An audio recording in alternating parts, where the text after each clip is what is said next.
नाग पंचमी की कथा।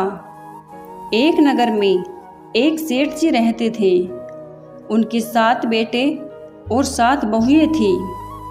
इन 7 बहुओं में से 6 बहुओं के तो पीहर थे, लेकिन 7वीं बहू के पीहर नहीं था।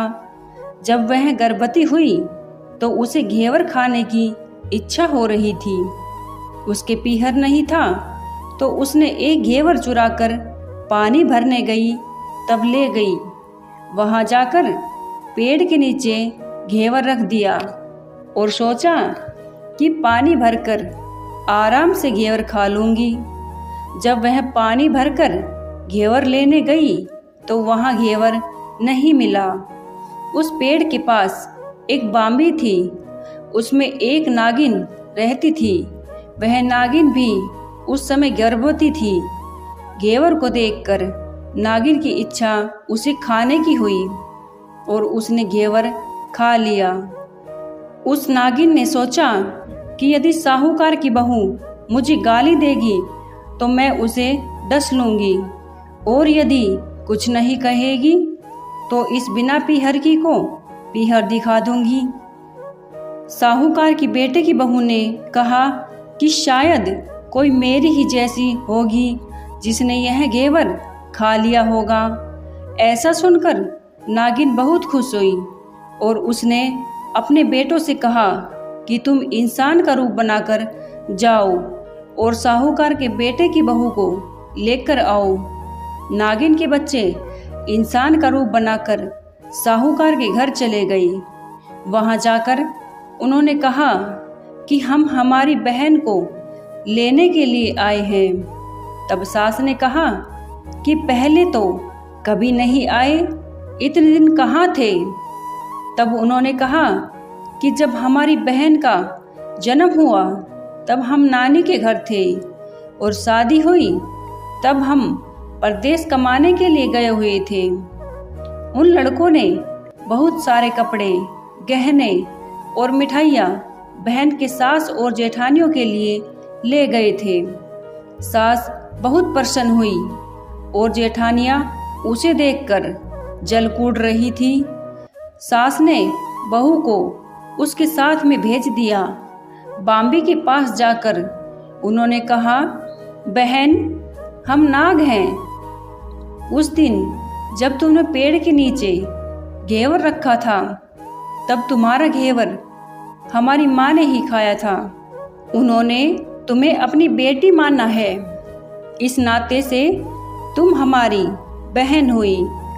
बहन, अब तुम हमारी पूंछ को पकड़ लो और डरना मत। उनके कहने पर वह पूंछ पकड़कर बांबी में चली गई। वहां पर उन्होंने उसे बहुत लाड़ प्यार और सुख से रखा। वहीं पर उसने एक लड़के को जन्म दिया। जब उसका लड़का थोड़ा बड़ा हुआ तब की बात है, पड़ोसन ने साहूकार के बेटे की बहू को सिखा दिया, अगर तू तेरी माँ की इतनी ही लाडली है तो तू तेरी माँ से कहना कि आज तो नागों को दूध मैं ही पिलाऊंगी। पड़ोसन का ताना उसे सहन नहीं हुआ। वह माँ से जिद करके नागों का दूध ठंडा करने लगी। अभी तक दूध ठंडा नहीं हुआ था, उससे पहले ही उसके बेटे ने घंटी बजा दी। घंटी की आवाज़ सुन छोटे बड़े सारे नाग दूध पीने के लिए दौड़ पड़े। जब उन्होंने दूध में मुंह लगाया तो बहुतों का मुंह जल गया। तब नाग क्रोधित होकर बोलने लगे कि हम हमारी बहन को काटेंगे। उसकी माँ ने उसे समझाते हुए कहा कि इसे मत काटो, यह तुम्हें आशीष देगी। तब साहूकार के बेटे की बहू ने कहा, जियो म्हारा नाग नागिनी, जियो म्हारा खंड्या आंड्या वीर, वीर उठावे देखणी रो चीर, चीर तो फट जावे पण वीर जीता रहवे। थोड़े दिन बीत जाने के बाद पड़ोसन ने फिर से ताना मारा कि यदि तेरी माँ तुझ पर विश्वास करती है तो तुझे 7वें कोटे की चाबी देती। उसने माँ से जिद करके चाबी ले ली और जब ताला खोला तो अंदर झूले में बाबा नाग झूल रहे थे। उसने बाबा नाग से कहा, सत सिया राम राम बाबा। उन्होंने कहा कि तूने सत सिया राम कर लिया, वरना मैं तुझे डस लेता। तब उसने कहा कि आप तो मेरे पिता हो, मुझे कैसे डस सकते हो। और बोली, जियो नाग नागिनी, जियो वासुकी नाग, जीण मेरो लाड़ लड़ायो 9 करोड़ को हार।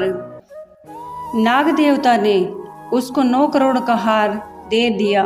माँ ने अपने बेटों से कहा, बाई तो अब बड़े घरों में हाथ डालने लगी है, उसे घर पहुंचा दो। नागों ने साहूकार के बेटे की बहू को बहुत से गहने कपड़े दिए और ससुराल पहुंचा दिया। थोड़े दिन की बात है, उसका बच्चा झाड़ू तोड़ रहा था। ताई ने कहा, झाड़ू मत तोड़, इतना तोड़ने का शौक है तो तेरे नाना मामा के यहाँ से लाया होता। सांपों ने सुन लिया। माँ से जाकर कहा, माँ ने कहा 2 झाड़ू सोने की बनवाओ, 2 चांदी की बनवाओ और दे आओ। ताइयाँ देखकर जल गई, कहने लगी, इसके तो ताने मारने से धन बढ़ता है। कुछ दिनों के बाद की बात है, बच्चा गेहूं बखेर रहा था। ताई ने ताना मारा, गेहूं बखेरने का शौक है तो नाना मामा से ले आता, हमारे यहाँ तो मत बखेर। सांपों ने सुन लिया। जाकर माँ से कहा, माँ ने कहा 2 बोरी दाने सोने के घड़ाओ, 2 बोरी दाने चांदी के घड़ाओ और दे आओ। ताइया और जल गई, कहने लगी, इसे ताने मत मारो, इसका धन बढ़ता है। छोटी जिठानी लकड़ी लेने गई, वहाँ सांप था। उसने सोचा सबसे छोटी को बेचना चाहिए, सांप उसे खा जाएगा तो मुसीबत मिट जाएगी।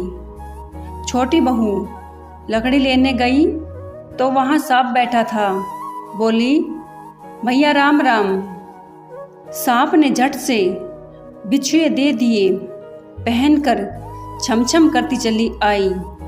जेठानियाँ देखकर जल गई। 2-4 दिन बाद पान की गड्डियों में सांप दिखा तो बड़ी जेठानी ने सबसे छोटी को पान लेने भेजा। उसने सोचा आज अवश्य सांप काट लेगा। सांप को देखकर छोटी बोली, भैया के घर क्या हाल चाल है? घर में सब ठीक तो है?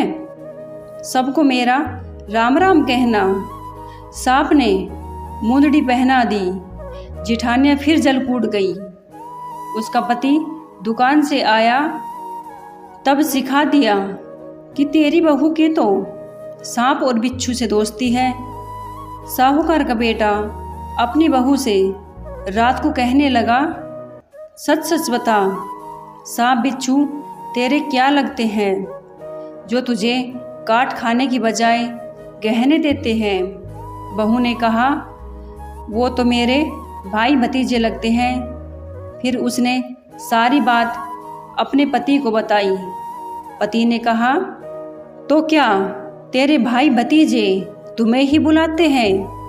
कभी अपने जमाई को यानी हमें तो बुलाते नहीं हैं। आने कोने में छुपे सांपों ने बात सुन ली तो जाकर अपनी माँ से कहा। माँ ने कहा, दोनों को बुला लाओ। वे इंसान का रूप बनाकर दोनों को वह बच्चे को बुला लाई। खूब कपड़े गहने देकर तीनों को विदा किया। ऐसा समर्थ पीहर नाग पंचमी की कहानी कहने वालों को, नाग पंचमी की कहानी सुनने वालों को सबको मिले। जैसी अनपीहरी वो पहले रही थी, किसी को भी न रखे। दोस्तों, वीडियो को लाइक, शेयर और सब्सक्राइब जरूर करना। मिलते हैं अगली वीडियो में। धन्यवाद।